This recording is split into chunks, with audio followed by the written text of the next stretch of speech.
അതെന്താണ് സ്വന്തം മകനല്ലേ, എന്തിനാണ് പോലീസിനെ കൊണ്ട് പിടിപ്പിക്കുന്നത് എന്ന് ചോദിച്ചു.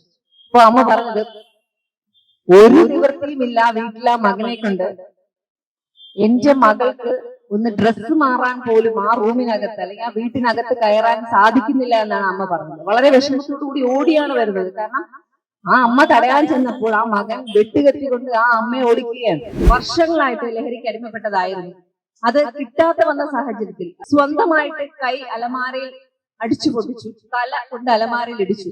അപ്പോ ഈ അലമാരയിൽ അടിച്ചു പൊട്ടിച്ചപ്പോ അതിന്റെ ഗ്ലാസ് കൊണ്ട് കൈ കട്ടായി, അതിന്റെ വെയിൻ കട്ടായി. അങ്ങനെ ഹോസ്പിറ്റലിൽ സീരിയസ് ആയിരുന്നു. ഈ കുട്ടി വയ്യാതെ കിടന്നപ്പോഴാണ് ഈ കുട്ടിക്ക് ഈ ലഹരി കിട്ടാത്ത വന്ന സാഹചര്യം ഉണ്ടായത്.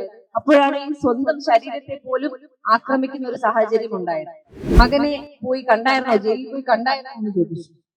അപ്പൊ കണ്ടു. അപ്പൊ മകൻ എന്താണ് പറഞ്ഞത്, ചെയ്തതിന് എന്തെങ്കിലും കുറ്റബോധമോ എന്തെങ്കിലും ഉണ്ടോ എന്ന് ചോദിച്ചു. അപ്പൊ അവര് പറഞ്ഞത് അവിടെ എന്താണ് സംഭവിച്ചതെന്ന് അവർക്ക് ഓർമ്മയില്ല എന്നാണ്. കാരണം 2 കൊലപാതകങ്ങൾ ചെയ്തു, എന്നിട്ടും ഈ കുട്ടികൾ പറയുന്നത് അവരെന്താണ് ചെയ്തത് എന്ന് അവർക്ക് ഓർമ്മയില്ല എന്നാണ്. അപ്പൊ നമുക്ക് മനസ്സിലാക്കാൻ സാധിക്കുന്നത് ലഹരി എന്ന് പറയുന്നത് എത്ര മാരകമായിട്ടുള്ള ഒരു വില്ലനാണെന്നാണ് നമ്മൾ മനസ്സിലാക്കുന്നത്. സ്വന്തം നമസ്കാരം. സംസ്ഥാനത്തെ ലഹരി മാഫിയക്കെതിരെ ശക്തമായ നിയമ നടപടി സ്വീകരിക്കുക എന്നുള്ള ആവശ്യം ഉന്നയിച്ചുകൊണ്ട് തിരുവനന്തപുരം സെക്രട്ടേറിയറ്റിന് മുൻപിൽ മഹിളാ ഐക്യവേദിയുടെ ഒരു പ്രതിഷേധ പരിപാടി നടക്കുകയാണ്. ഈ പരിപാടിയിൽ തിരുവനന്തപുരം നഗരസഭയിലെ ഡെപ്യൂട്ടി മേയർ ആശാനാഥ് സംസാരിക്കുകയാണ്. വലിയൊരു വിഷയം ചർച്ച ചെയ്യുന്നതിനും അതുമായി ബന്ധപ്പെട്ടിട്ടുള്ള ഒരു ധർണയ്ക്കാണ് നമ്മൾ ഇരിക്കുന്നത്. നമുക്കറിയാം, ലഹരി എന്ന് പറയുന്നത് നമ്മുടെ മനുഷ്യന്റെ ജീവിതത്തിൽ തന്നെ കാർന്നു നിന്നുകൊണ്ടിരിക്കുന്ന ഒരു കാര്യമായിട്ടാണ് ഇപ്പൊ നമ്മൾ കാണുന്നതും ഒക്കെ തന്നെ. അതൊരു മനുഷ്യന്റെ ജീവിതത്തെയും ശരീരത്തെയും മാത്രമല്ല, ഒരു കുടുംബത്തെ തന്നെ, ഒരു രാജ്യത്തെ തന്നെ തകർത്തുകൊണ്ടിരിക്കുന്നതാണ് ലഹരി എന്ന് പറയുന്നത്. നമ്മൾ നിരവധിയായിട്ടുള്ള വിഷയങ്ങൾ, നമ്മൾ ഓരോ സോഷ്യൽ മീഡിയ നോക്കിയാലും മെയിൻസ്ട്രീം മീഡിയാസ് ഒക്കെ തന്നെ നിരവധിയായിട്ടുള്ള വിഷയങ്ങൾ ദിനം പ്രതി നടക്കുന്നുണ്ട്. നിരവധി കുറ്റകൃത്യങ്ങളൊക്കെ തന്നെ നടക്കുന്നുണ്ട്. ഇതൊക്കെ തന്നെ ഏറ്റവും കൂടുതൽ നമ്മൾ നോക്കുമ്പോഴും കാണുന്നത് ലഹരിയുമായി ബന്ധപ്പെട്ട വിഷയങ്ങളാണ്. കാരണം അതിൽ ഏറ്റവും കൂടുതൽ ഉൾപ്പെടുന്നതും യുവാക്കളാണ് എന്നുള്ളതാണ് ഏറ്റവും വലിയ നമുക്ക് അംഗീകരിക്കാൻ പറ്റാത്ത ഒരു കാര്യം എന്ന് പറയുന്നത്. അപ്പൊ ഞാൻ പ്രദാനം ചെയ്തിട്ടുള്ളത് പാപ്പനംകോട് വാർഡിലായിരുന്നു മുന്നേ. ഇപ്പോ നിരവധിയായിട്ടുള്ള വിഷയങ്ങൾ ലഹരിയുമായി ബന്ധപ്പെട്ട് നമുക്ക് ഇടപെടേണ്ടതായിട്ട് വന്നിട്ടുണ്ട്. ഒരു ദിവസം ഒരമ്മ, ഞാൻ കൗൺസിലറായിരുന്ന സമയത്ത് ഓടിക്കൊണ്ട് വന്ന് എന്നോട് പറഞ്ഞു, മോളെ എങ്ങനെയെങ്കിലും എന്റെ മകനെ ഒന്ന് പിടിച്ചുകൊണ്ട് പോലീസിന്റെ അടുത്ത് കൊണ്ടാക്കുമോ എന്ന് ചോദിച്ചു. അപ്പൊ ഞാൻ ആ അമ്മയോട് ചോദിച്ചു, അതെന്താണ് സ്വന്തം മകനല്ലേ, എന്തിനാണ് പോലീസിനെ കൊണ്ട് പിടിപ്പിക്കുന്നത് എന്ന് ചോദിച്ചു. അപ്പൊ അമ്മ പറഞ്ഞത്, ഒരു നിവൃത്തിയുമില്ല വീട്ടിലെ മകനെ കൊണ്ട് എന്റെ മകൾക്ക് ഒന്ന് ഡ്രസ്സ് മാറാൻ പോലും ആ റൂമിനകത്ത് അല്ലെങ്കിൽ ആ വീട്ടിനകത്ത് കയറാൻ സാധിക്കുന്നില്ല എന്നാണ് അമ്മ പറഞ്ഞത്. വളരെ വിഷമത്തോടു കൂടി ഓടിയാണ് വരുന്നത്. കാരണം ആ അമ്മ തടയാൻ ചെന്നപ്പോൾ ആ മകൻ വെട്ടുകെത്തിക്കൊണ്ട് ആ അമ്മയെ ഓടിക്കുകയാണ്. അപ്പൊ അമ്മ ഒരു രക്ഷയുമില്ലാതെയാണ് നമ്മൾ അടുത്തേക്ക് വന്നത്. അപ്പൊ നമ്മൾ പോലീസുമായി ബന്ധപ്പെട്ടു. പിന്നീട് ആ നാട്ടുകാരൊക്കെ തന്നെ, അവിടെയുള്ള നാട്ടുകാരൊക്കെ തന്നെ ആ പയ്യനെന്ന് പറയുമ്പോൾ 10-22 വയസ്സ് മാത്രമേ ഉള്ളൂ. സ്വന്തം സഹോദരി വസ്ത്രം മാറുന്നത് പോലും അവനതൊരു അന്യായിട്ടാണ് അത് കണ്ടത്. കാരണം തൊട്ടടുത്ത് നിൽക്കുന്നത് സ്വന്തം സഹോദരിയാണെന്നോ അമ്മയാണെന്നോ പോലും ആ പയ്യന് തിരിച്ചറിയാൻ സാധിക്കുന്നില്ല. കാരണം ലഹരി അവനെ അത്രയ്ക്ക് അടിമയാക്കി കഴിഞ്ഞു. ആദ്യമൊക്കെ തന്നെ വളരെ ഒരു സുഹൃത്തുക്കൾ പറയും, വെറുതെ ഒരു രസത്തിന് നമുക്ക് ലഹരി ഒന്ന് നുണഞ്ഞു നോക്കാം, നിന്റെ സ്ട്രെസ് മാറും, അല്ലെങ്കിൽ നിനക്കൊരു വല്ലാത്തൊരു ആനന്ദം കിട്ടും, അതുകൊണ്ട് നീ ഇത് ഒന്ന് ടെസ്റ്റ് ചെയ്ത് നോക്കൂ, അല്ലെങ്കിൽ ഒന്ന് ടേസ്റ്റ് ചെയ്ത് നോക്കൂ എന്ന് നമ്മളോട് പറയും.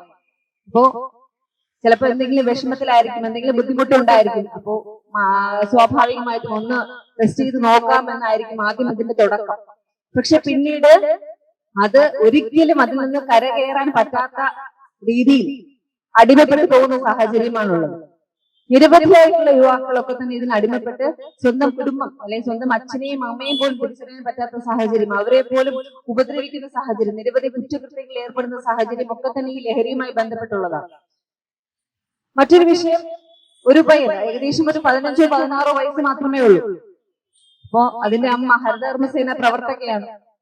ഹരിതകർമ്മസേനയ്ക്ക് പോകുമ്പോൾ രാവിലെ അമ്മ 4 മണിക്കൊക്കെ തന്നെ ഹരിതകർമ്മസേന ജോലിയുമായിട്ട് ബന്ധപ്പെട്ട് പോകും. തിരിച്ചു വരുമ്പോ ചിലപ്പോ വൈകി. അപ്പോ മക്കളുടെ കാര്യം ഒന്നും ശ്രദ്ധിക്കാൻ സാധിക്കാത്ത അവസ്ഥയാണ്. അപ്പോ കാരണം ഈ മകൻ ലഹരിക്ക് അടിമയാണോ എന്നൊന്നും ഈ അമ്മയ്ക്ക് അറിയാൻ പറ്റാത്ത സാഹചര്യം.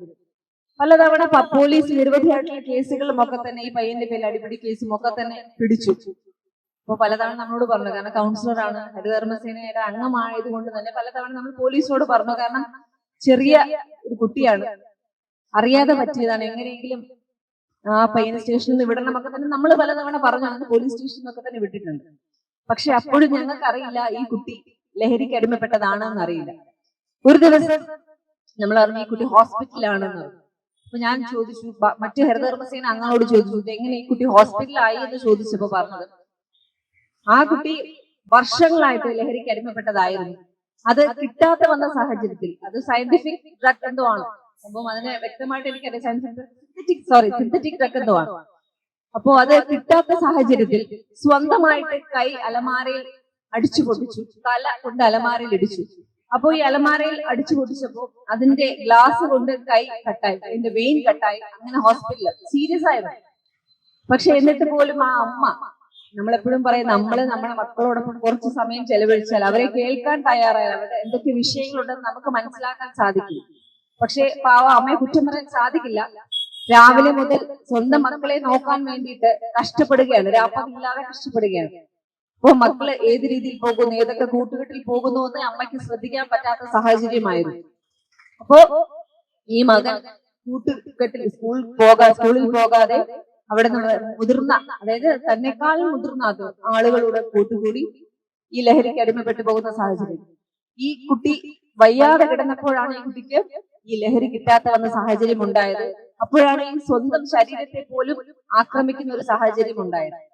ഇങ്ങനെ നിരവധിയായിട്ടുള്ള ഉദാഹരണങ്ങൾ നമുക്ക് പറയാൻ സാധിക്കും. കാരണം നമ്മൾ ജനങ്ങൾക്കിടയിലേക്ക് നിന്ന് പ്രവർത്തിക്കുന്നത് കൊണ്ട് തന്നെ ദിനം പ്രതി ഇത്തരത്തിലുള്ള കുറ്റകൃത്യങ്ങൾ നമ്മൾ കണ്ടുകൊണ്ടിരിക്കുകയാണ്. ഇവർക്കത് ചെയ്യുമ്പോ ബോധം പോലും ഉണ്ടാകില്ല.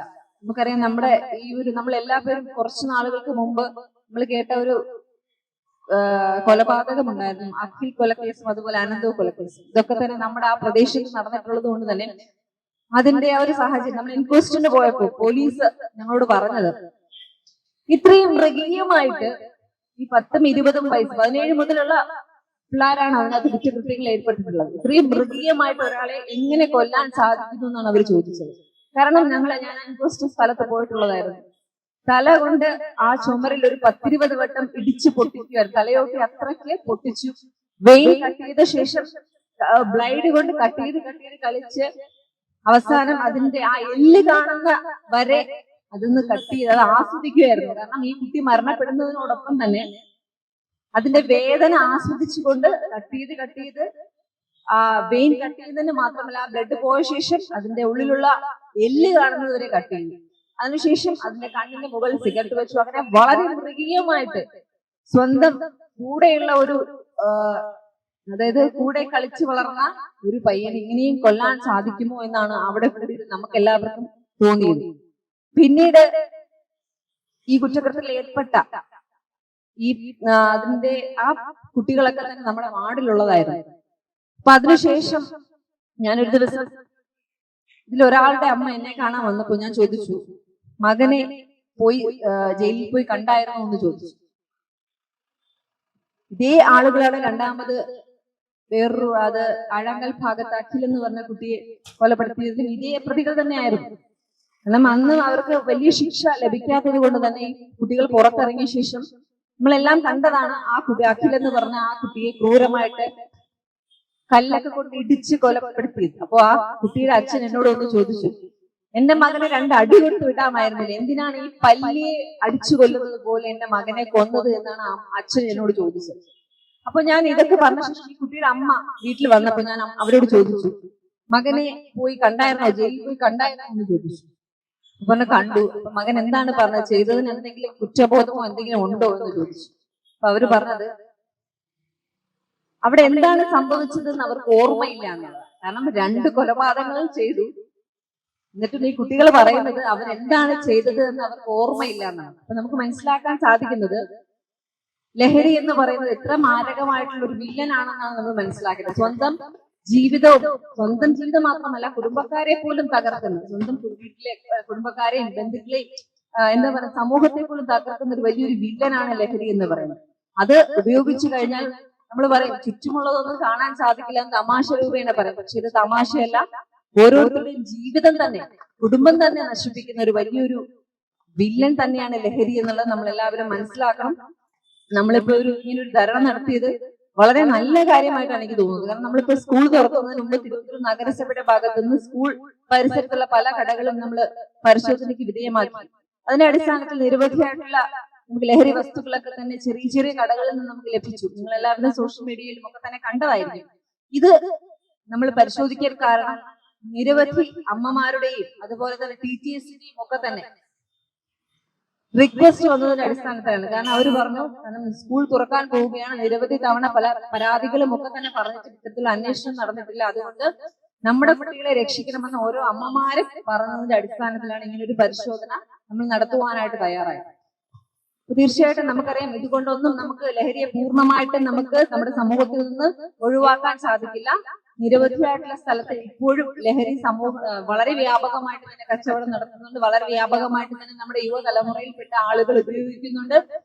കുറ്റകൃത്യങ്ങളൊക്കെ തന്നെ വർദ്ധിച്ചുകൊണ്ടിരിക്കുന്ന സാഹചര്യങ്ങളൊക്കെ തന്നെയാണ്. അപ്പൊ നമ്മളൊരു പ്രതിജ്ഞ എടുക്കേണ്ടത്, നമ്മുടെ മക്കളും നമ്മുടെ കുടുംബത്തിൽപ്പെട്ടവരും ഒന്നും തന്നെ ലഹരി ഉപയോഗിക്കില്ല, അതിനായി നമ്മളാരും സമ്മതിക്കില്ല, നമ്മുടെ ചുറ്റുമുള്ളവരും ഉപയോഗിക്കാൻ വേണ്ടി സമ്മതിക്കില്ല. നമ്മുടെ നാടിനെ സംരക്ഷിക്കണം. അതിന് നമ്മൾ എല്ലാവരും ഒറ്റക്കെട്ടായി ഒരേ മനസ്സോടുകൂടി പ്രവർത്തിക്കണം. ലഹരിക്കെതിരെ നമുക്കൊരു ക്യാമ്പയിനുമായിട്ട് മുന്നോട്ട് പോകാമെന്ന് മാത്രം സൂചിപ്പിച്ചുകൊണ്ട് ഈ ഒരു പരിപാടി ഇവിടെ സംഘടിപ്പിച്ച മഹിളാ ഐക്യവേദിക്ക് എല്ലാവിധ ആശംസകൾ നേർന്നുകൊണ്ട് ഈ പരിപാടി ഉദ്ഘാടനം ചെയ്ത് പ്രഖ്യാപിക്കുന്നു. നന്ദി, നമസ്കാരം.